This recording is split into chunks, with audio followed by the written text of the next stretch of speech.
While preparing for Mabon this year, I sat down and I've got to be honest with you. I completely spaced off Mabon. And it was my sponsor who said, "Isn't there a Sabbath in between Lunasa and Samhain?" And I'm like, "No, I don't think so." She's like, "No, I think there is." And I'm the one that taught her. And there is. It's Mabon. And so I was not prepared. Like, I was already in my Samhain mode, like ready to prepare for the big festival, my favorite time of year. And I'm not gonna lie again, I totally resented this holiday.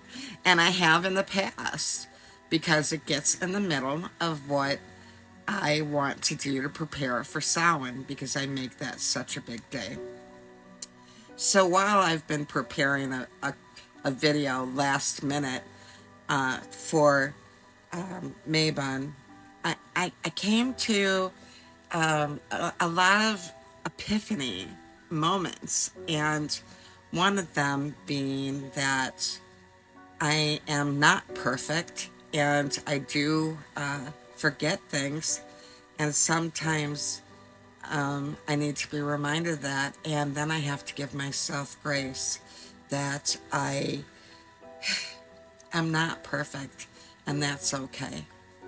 The second thing that, the big epiphany that I discovered is that Mabon slows me down and takes me back to the present moment. And I start future tripping about Samhain way in like the end of July, the beginning of August. So this is a way to stop me dead in my tracks and remind me to live in the moment and to be grateful for the things that I have right at this very moment. And that has got to be the two biggest things that I have learned while preparing this video for you guys. And the last big epiphany that I had was I hate letting go. And I really loved my midsummer altar, and taking it down, I dreaded it. And then I was real sick for Lunasa, so I didn't even celebrate it or decorate in any way. So when I was doing my yearly flowers that I gather on every Sabbath, I was not able to get any for Lunasa.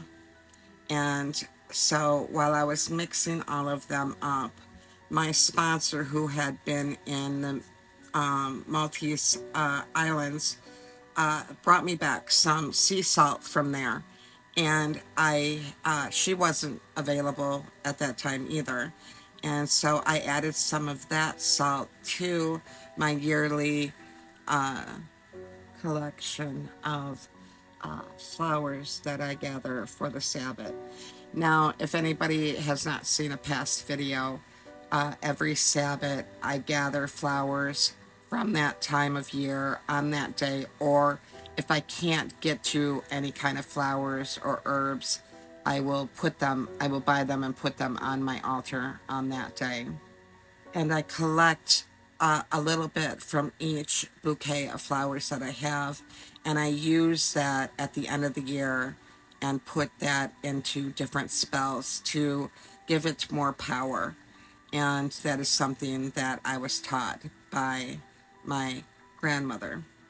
So I had to take down my favorite altar and my favorite craft and move on. And we need to learn that in life, right? We stay in relationships or jobs that are no longer fun for us or no longer serves us any longer. And that is something that I have learned with changing up my altar every Sabbath. While cleaning up and preparing for Mabon, I began to reflect on when I was a child at my grandfather's, and every spring and every fall we did a big, huge clean of the house, the windows, and everything. And it brought me back to those memories. And so I took all of our family doilies and decided it was a good time to wash them, reminiscing about my childhood and those special times that I thought were so awful when I was young. Having to do them have now become something that is very special to me. Pulling out all the decorations for autumn is something that I enjoy doing and think about doing it, like I said, in July. And so, but the part that is never any fun is cleaning all of the things that have been stored away and getting them ready. So that's what I've been prepping for all week, and taking uh, the things that I want out for this Sabbath and the next Sabbath, and getting them cleaned up and prepared, and also cleaning up the things that were out and need to be put away until the next seasons. I think for me, and I don't know, tell me if you relate, my biggest problem when switching over to each Sabbath or every season is the fact that I I hate putting any of it away, and I don't have enough room to keep it all out. A lot of times, one thing will get shifted over to another part of the apartment to give it the appearance that it is, something that came out for a particular season.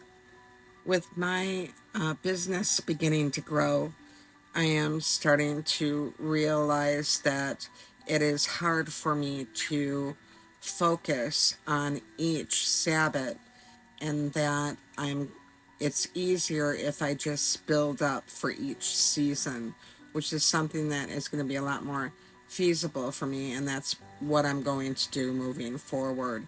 So if you're new to the craft or the pagan lifestyle, what is Mabon? Mabon is also known as the autumn equinox in the northern hemisphere, and it is the second of three harvest festivals on the wheel of the year. And it's typically celebrated between the 21st and the 23rd of September. It is the day that night and day are equal, and this marks the official end of summer and the start of fall, and it's time to welcome the dark half of the year.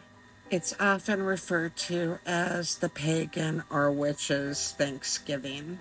It's usually celebrated by feasts and family and friends getting together, going to the apple orchard and gathering apples, having a bonfire, and doing things out in nature.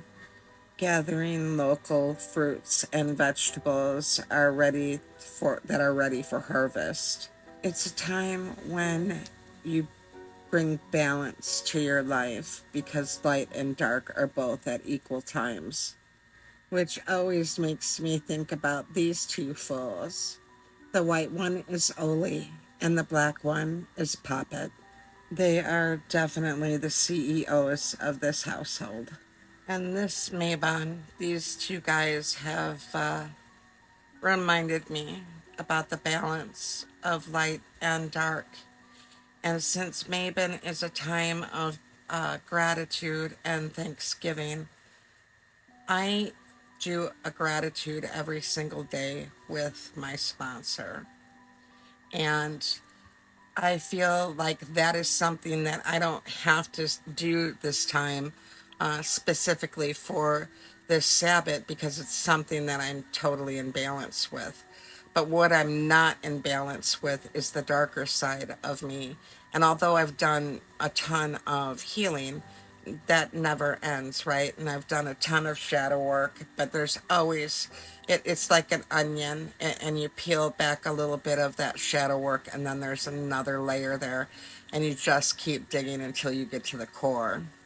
So this Mabon, I have decided to pay attention to my triggers.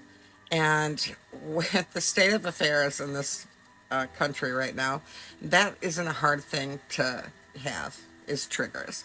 And so I am going to make a conscious effort of writing down every time I feel triggered and then going within on why I'm triggered by something so that I can work on that and then be able to balance out the light of the gratitude that I have every day that sobriety has taught me to appreciate, but to also look at the dark shadow side of me and still be able to look at it, understand it, and accept it for what it is.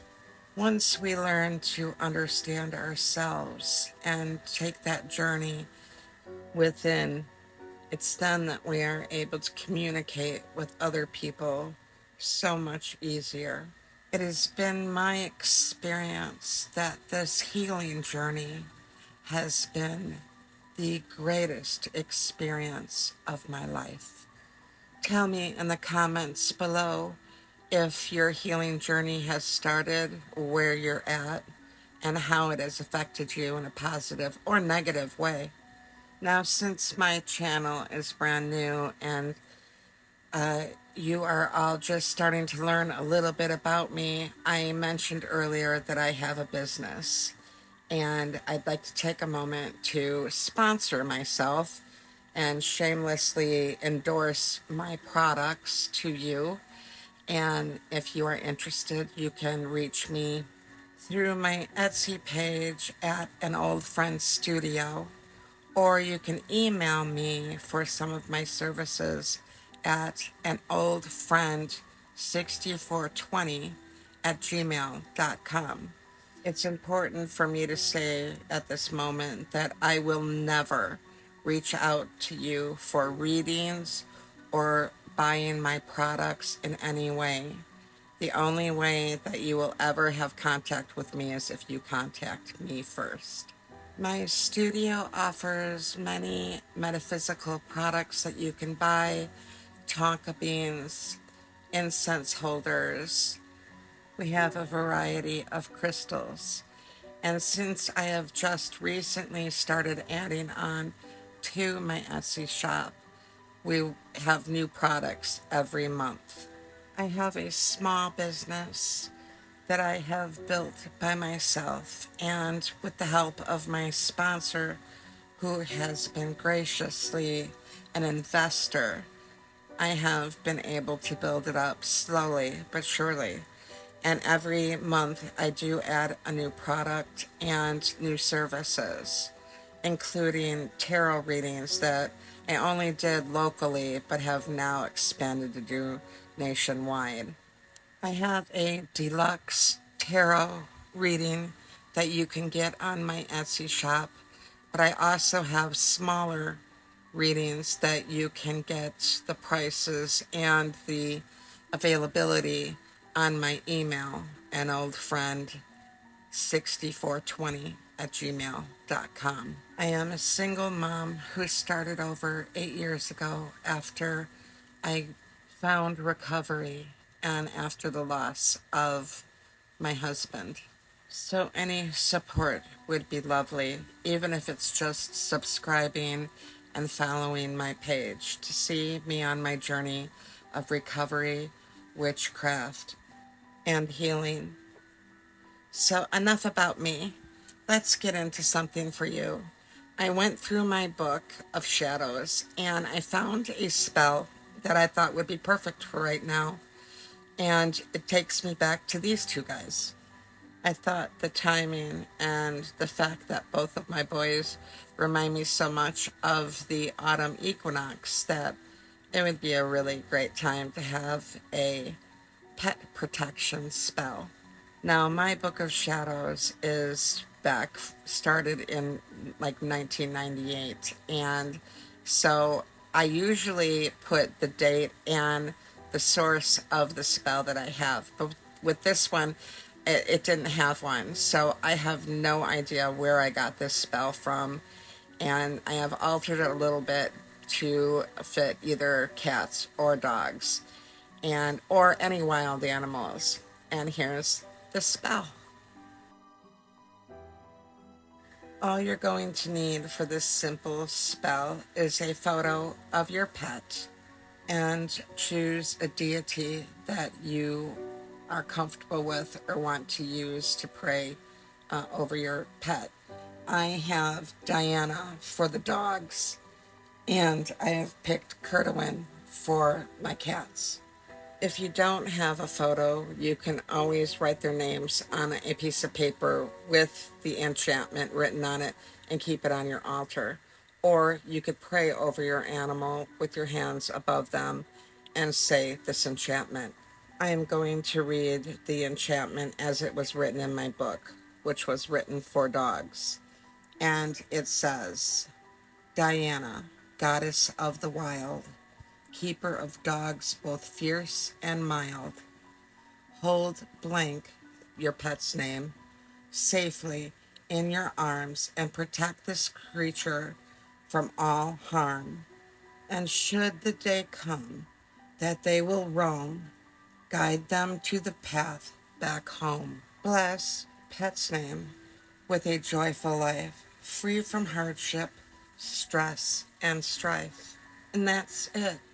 You can elaborate this spell any way you want to with candles and a circle. I always cast a sacred circle whenever I do any magic, and I always do a safety clause.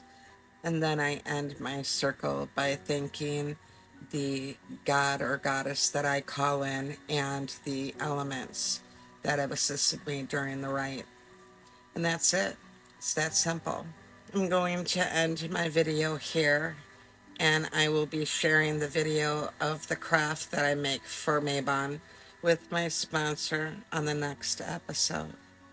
May you all have a very blessed Mabon, and just remember, October is coming. Stay blessed, sweet souls.